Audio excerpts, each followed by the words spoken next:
Baik, langsung saja ke soal pertama, yaitu jelaskan 3 materi dari hadis pendidikan secara detail, mulai dari pelafalan hadis, terjemahannya, serta penjelasannya secara luas. Yang pertama, materi mengenai hadis tentang berbakti kepada orang tua, yang mana hadis ini termasuk ke dalam hadis kewajiban anak terhadap orang tua, yang berbunyi ridaullahi fi ridol walidain wa sukhatullahi fi sukhatil walidain. Artinya, ridho Allah Subhanahu wa taala bergantung dari ridho kedua orang tua, dan kemurkaan Allah Subhanahu wa taala bergantung dari kemurkaan orang tua. Hadis riwayat Tirmizi, Ibnu Hibban, Hakim.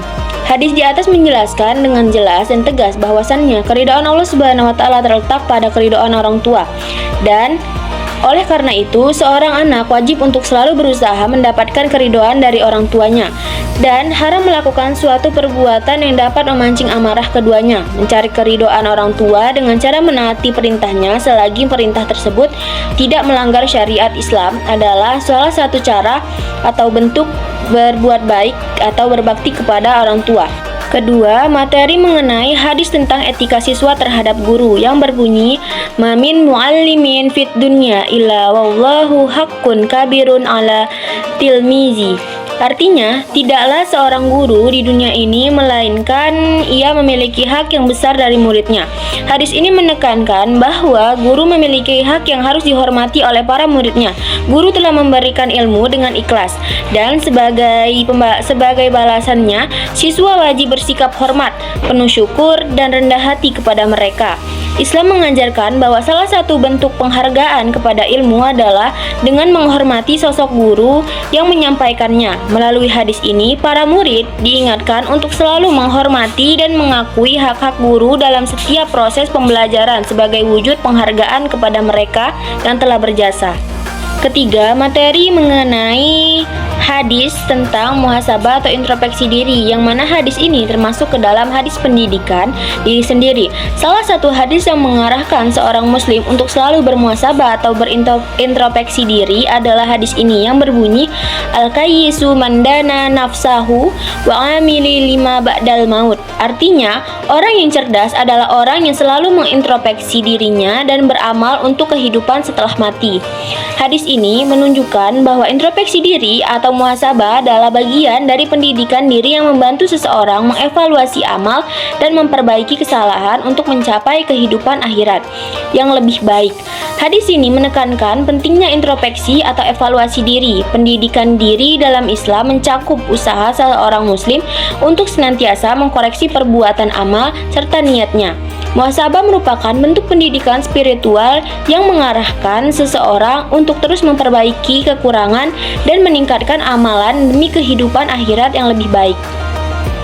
Lanjut ke soal yang nomor 2, yaitu bagaimana hadis-hadis pendidikan dapat memberikan panduan dalam menghadapi tantangan dan permasalahan pendidikan anak usia dini di era modern.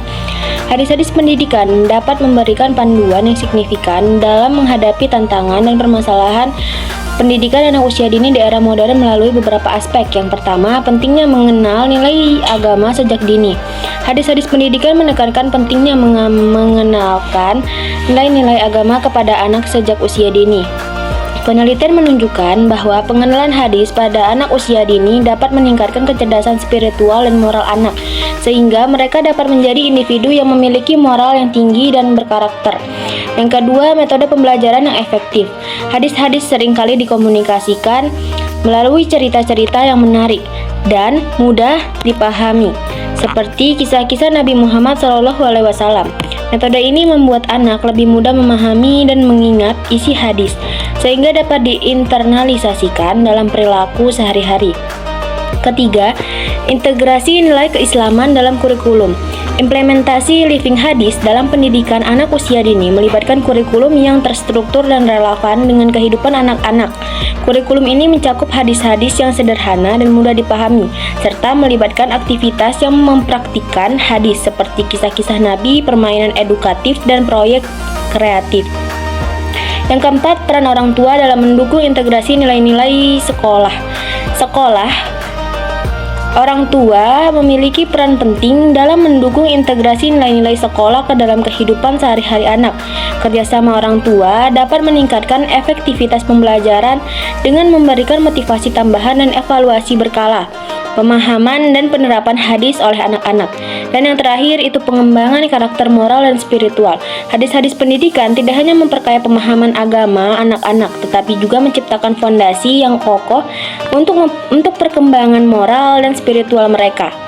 Baik, langsung saja ke soal nomor 3, yaitu bagaimana cara kita mengintegrasikan nilai-nilai hadis ke dalam kurikulum pendidikan yang ada. Mengintegrasikan nilai-nilai hadis ke dalam kurikulum pendidikan dapat dilakukan melalui beberapa pendekatan yang sistematis dan aplikatif. Pertama, penting untuk memahami inti dari hadis yang relevan dengan pendidikan, seperti pentingnya akhlak, pengetahuan, dan keadilan. Dengan pemahaman ini, guru dan pengembang kurikulum dapat merancang materi yang mencerminkan nilai-nilai tersebut. Salah satu cara adalah dengan memasukkan tema-tema moral dan etika yang diambil dari hadis ke dalam pelajaran. Misalnya, dalam pelajaran tentang sejarah atau ilmu sosial, guru dapat mengkaitkan peristiwa atau tokoh dengan nilai-nilai yang diajarkan oleh Nabi Muhammad SAW, seperti kejujuran, kerja keras, dan tanggung jawab. Ini membantu siswa melihat relevansi nilai-nilai tersebut dalam konteks kehidupan sehari-hari. Selain itu, pengajaran akhlak bisa dilakukan melalui metode pembelajaran yang interaktif, diskusi kelompok, drama, atau permainan. Peran dapat digunakan untuk menampilkan situasi yang membutuhkan pengambilan keputusan berdasarkan nilai-nilai hadis. Hal ini tidak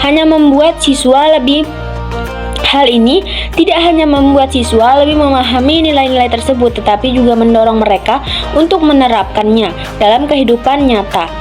Pelibatan orang tua dan masyarakat juga penting dalam proses ini. Sekolah dapat mengadakan seminar atau lokakarya yang melibatkan orang tua untuk menjelaskan pentingnya nilai-nilai hadis dalam pendidikan anak. Dengan cara ini, nilai-nilai tersebut akan diperkuat baik di rumah maupun di sekolah. Sebagai tambahan, evaluasi terhadap pembelajaran juga perlu mencakup aspek nilai-nilai yang diajarkan.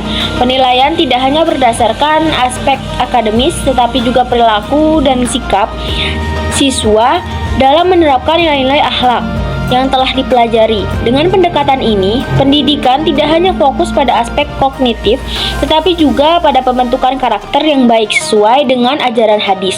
Melalui berbagai metode ini, nilai-nilai hadis dapat terintegrasi dengan baik dalam kurikulum pendidikan, menciptakan lingkungan belajar yang tidak hanya memfokuskan pada pengetahuan, tetapi